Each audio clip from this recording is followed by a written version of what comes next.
Assalamualaikum dan salam sejahtera saya ucapkan kepada pensyarah-pensyarah yang hadir pada hari ini. Saya Nurul Ain binti Alfezia merupakan wakil bagi kumpulan elit. Kumpulan kami akan membentangkan mengenai bentuk gangguan seksual di tempat kerja dan langkah mengatasi yang mana kajian kes ini adalah dalam kalangan pekerja wanita. Berikut merupakan senarai ahli kumpulan kami yang mana kumpulan kami terdiri daripada 5 orang ahli. Yang pertama, Muhammad Khairul bin Barudin. Yang kedua, Claire Tomaga anak Tedong. Yang ketiga, Nur Syakira binti Bedula. Yang keempat, Feni Olivia Paranti. Dan yang terakhir, saya sendiri, Nurul Ain binti Alfezia. Pengenalan. Gangguan seksual merupakan suatu perbuatan yang tidak bermoral yang dilakukan oleh lelaki terhadap golongan wanita. Gangguan seksual ini juga boleh didefinisikan sebagai perkara negatif yang memberikan kesan buruk kepada mangsa berkenaan. Seperti yang kita ketahui, isu tentang gangguan seksual ini bukanlah perkara baru, malah hangat diperkatakan di peringkat global. Menurut Diane dan Valerie, 1999, hampir 1/3 daripada wanita di Kanada melaporkan bahwa kerja atau tugas mereka terganggu akibat mengalami gangguan seksual. Perkara ini memperlihatkan bahwa isu gangguan seksual semakin meluas di seluruh dunia sehingga membahayakan posisi wanita. Selain itu, menurut Wilson 1995, gangguan seksual merupakan tingkah laku pekerja lelaki yang berbentuk seksual dan dilakukan oleh lelaki yang berjawatan tinggi. Dengan itu, tindakan atau perbuatan gangguan seksual ini boleh mengancam mangsa iaitu pekerja wanita dalam sesebuah organisasi dan seterusnya akan mewujudkan suasana persekitaran kerja yang tidak aman dan damai. Oleh itu, perbuatan gangguan seksual ini sangat memberikan impak negatif kepada mangsa yang terlibat sehingga boleh menyebabkan mangsa tersebut akan mengalami pelbagai jenis kesan seperti trauma dan sebagainya. Namun begitu, terdapat beberapa langkah yang boleh diambil oleh semua pihak untuk membendung masalah gangguan seksual terhadap wanita di tempat kerja. Persoalan kajian. Yang pertama adalah apakah bentuk-bentuk gangguan seksual. Yang kedua adalah apakah kesan yang dialami oleh si mangsa akibat terkena gangguan seksual ke atas mangsa. Yang ketiga adalah bagaimanakah cara mengatasi masalah gangguan seksual di tempat kerja. Manakala objektif kajian pula, yang pertama adalah mengenal pasti bentuk-bentuk gangguan seksual, yang kedua meneliti kesan gangguan seksual terhadap mangsa, dan yang ketiga menganalisis cara mengatasi masalah gangguan seksual di tempat kerja.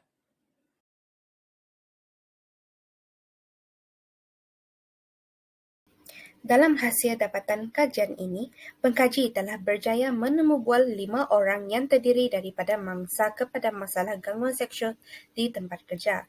Informan yang dipilih terdiri daripada 3 pekerja dalam sektor swasta, manakala 2 orang lagi merupakan pekerja dalam sektor kerajaan. Berdasarkan temu bual yang dijalankan, kelima-lima mangsa telah mengalami gangguan seksual semasa mereka masing-masing berusia lingkungan 15 hingga 30 tahun di tempat kerja mereka. Sebelum memasuki alam pekerjaan, tahap pendidikan tertinggi yang diterima oleh informan adalah SPM, STPM, diploma dan degree. Dalam pada itu, ketika proses mendapatkan data daripada mangsa, penggunaan nama Nur, Judy, Ting, Auni dan Nurul adalah bukan nama sebenar informan, bertujuan untuk menjaga etika penyelidikan yang harus prihatin tentang prosedur perkumpulan maklumat bagi mengelakkan daripada bahaya fizikal dan emosi informan. Menurut informan, mereka diganggu secara seksual oleh majikan atau rakan sekerja mereka di tempat kerja. Kita beralih kepada objektif pertama iaitu mengenal pasti bentuk-bentuk gangguan seksual. Setelah menemubual kelima-lima responden, pengkaji mendapati terdapat 3 bentuk gangguan seksual yang dialami oleh mangsa. Antaranya adalah gangguan secara lisan, bukan lisan ataupun body language dan juga secara fizikal. Gangguan secara lisan adalah mereka yang menggunakan bahasa luca melalui perbualan, jenaka luca ataupun mengajukan soalan berunsur seksual sehingga seseorang terasa tersinggung. Kita dapat lihat melalui hasil dapatan kajian di mana Nur mengatakan bahawa rakan sekerjanya menggunakan bahasa luca, manakala Auni pula mengatakan pembangsa sering bergurau secara luca sehingga membabitkan perkara yang tidak sopan.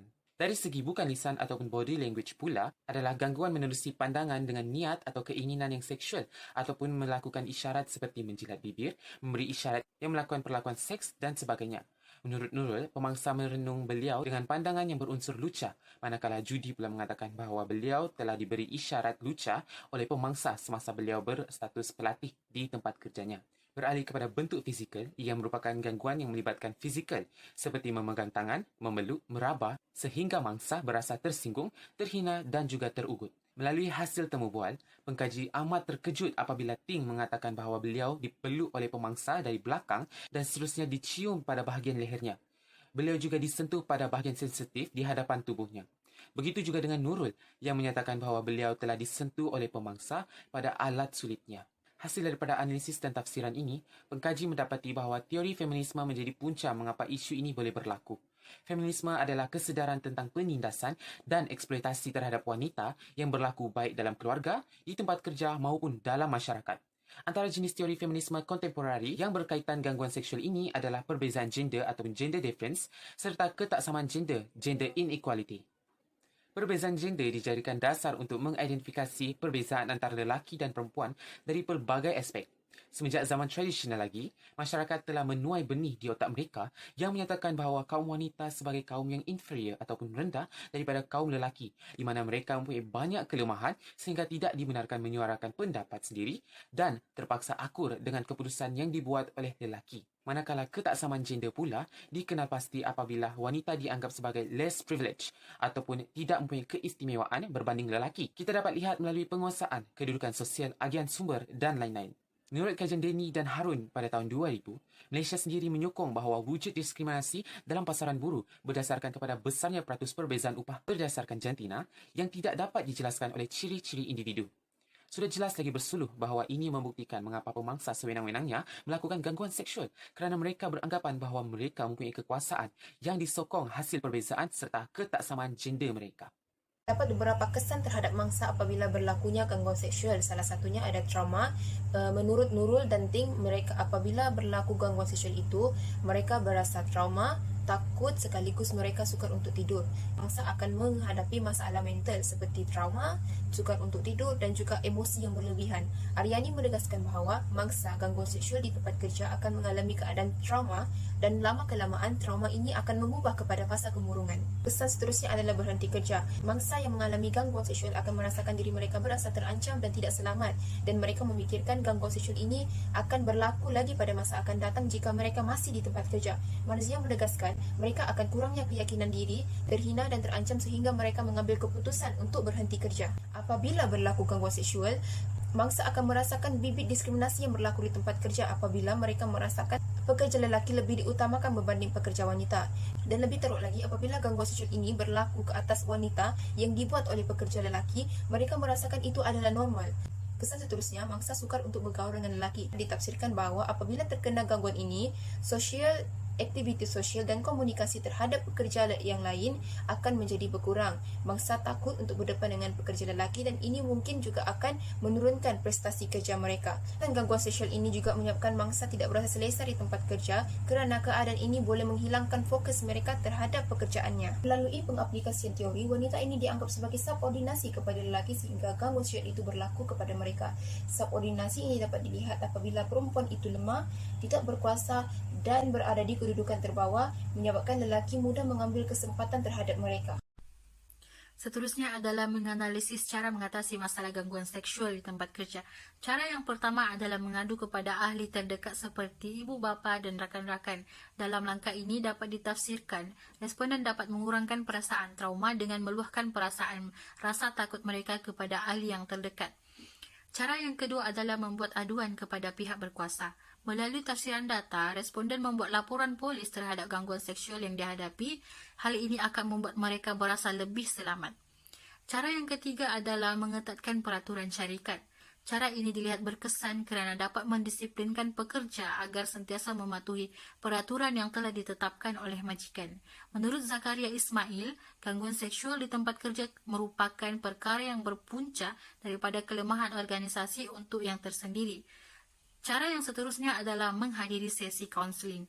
Menurut responden, majikan perlu melakukan sesi kaunseling ataupun seminar yang berkaitan dengan gangguan seksual. Perkara ini dilihat dapat membantu memberikan motivasi kepada mangsa agar tidak menghadapi trauma yang berpanjangan. Langkah yang terakhir yang dikemukakan oleh responden adalah mengambil keputusan untuk berhenti kerja. Cara ini dilakukan untuk mengelakkan diri daripada terus menjadi mangsa gangguan seksual di tempat kerja. Kesemua cara ini dapat dikaitkan dengan teori feminisme yang menjelaskan sesebuah gerakan untuk membebaskan wanita daripada kaum lelaki. Berdasarkan kajian yang telah dijalankan, golongan wanita menanam harga diri yang tinggi supaya mereka mempunyai personaliti yang lebih positif agar mereka tidak mudah terperangkap sebagai mangsa gangguan seksual. Seterusnya, daripada kajian ini juga dapat memberikan kesedaran kepada pelaku gangguan seksual terhadap wanita. Impak daripada perbuatan mereka itu telah banyak mendatangkan kesan negatif terhadap diri seseorang wanita. Melalui kajian ini juga telah menggambarkan akan situasi yang akan dihadapi oleh golongan wanita yang kerap menjadi mangsa gangguan seksual. Di sini, majikan di tempat kerja perlu mendidik pekerja wanita berkenaan ruang mereka untuk melaporkan aduan kes gangguan seksual yang berlaku terhadap diri mereka.